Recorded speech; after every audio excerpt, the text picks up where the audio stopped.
let's move on to page 11. So let's just concentrate on number 3 here. So I have 452 plus 457. So I'm going to put a 4 in the hundreds, 5 in the tens, and a 2 in the ones place, and a 4 in the hundreds, 5 in the tens, and 7 in the ones place for 452 and 457. So when I add them down, 2 ones plus 7 ones ends up with 9 ones. 5 tens and 5 tens gives me 10 tens. 4 hundreds and 4 hundreds gives me 8 hundreds. Let's see if I can regroup. Can I regroup in the ones column? No, I do not have 10. I do not have at least 10, so I can't do it. Can I regroup in the tens column? Yes, I have 10 or more. So I'm going to take 10 away from the tens column. That would leave me with 0. And I'm going to add 1 into the hundreds column. That's going to leave me with 9. So I now end up with 909. All right, so let's start with page 14. I have 82 plus 84, and so I'm going to add the ones column, and 2 plus 4 makes 6. Now I can't regroup that because that's less than 10. So then I move over to the tens column. I have 8 and 8. They add up to 16. So you know to basically put the 6 down below it and then add 1 into the next column.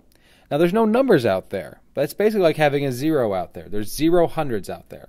So I'm going to still add 1 into the hundreds column. Now I'm going to add all the hundreds together.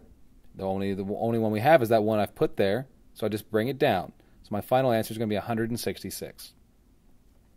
For number 5, I have 892 plus 35. So again, let's start with the ones column. I have 2 and 5. They add up to 7. Can I regroup? Nope. Still less than 10. So then I move over to the tens column.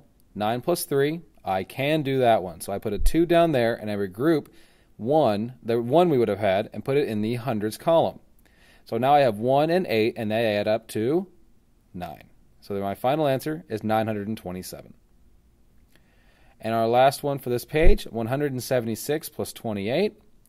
I'm going to start with the ones. 6 plus 8 is 14. I can regroup that. So I'm going to put a 4 down below and regroup that 1 and put that into the tens column.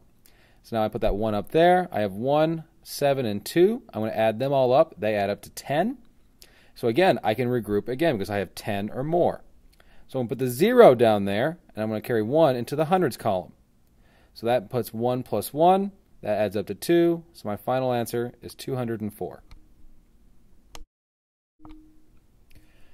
Actually, we're going to go back now. Let's go back to actually page number 1. We're going to start with our first sample questions. Going to be number 5. I have 1, 10, and 18 ones. I'm actually going to put a little thing up here that kind of helps me keep me organized. I have a 10 and 1s little thing right there. And so what I'm going to do is I'm going to put in my 18 ones and my 110, just like the instructions said. Can I regroup? Yes. I can take 10 away from the ones column and add 1 into the tens column. So if I add, basically 18 minus 10 is 8. 1 plus 1 is 2. So my final answer is 28. Moving on to number 7. I have 2 tens and 25 ones. So you're actually going to need to regroup twice. 25 ones. Obviously, that's more than 10. Now, how many tens could I put into 25 without going over? 2.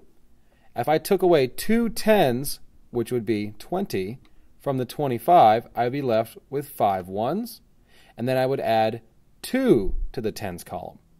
Now, it already had a previous 2, so 2 plus 2 makes 4, so my final answer would be 45.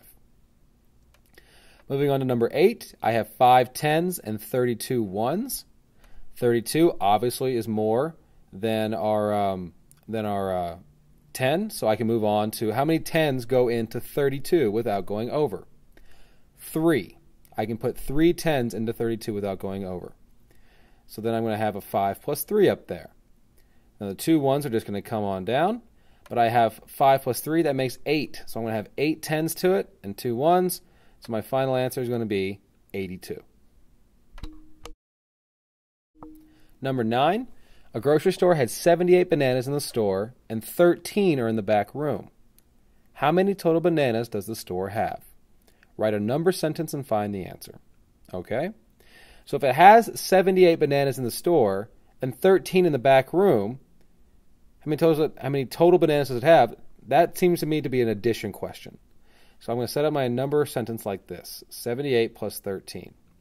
Now, since we're in vertical addition and subtraction, I want to set this up vertically. So I'm going to set it up like this. So now I see, oh, okay, this is just like we did on I believe on page 11. 78 plus 13, I look at the ones column. I have 11, so I'm going to carry my 1 up top. Carry or regroup, they mean exactly the same thing. And so if I have 1, 7, and 1, they add up to 9, so my final answer is going to be 91. And for number 10, a grocery store had 98 bananas in the store, but 60 were bought by customers.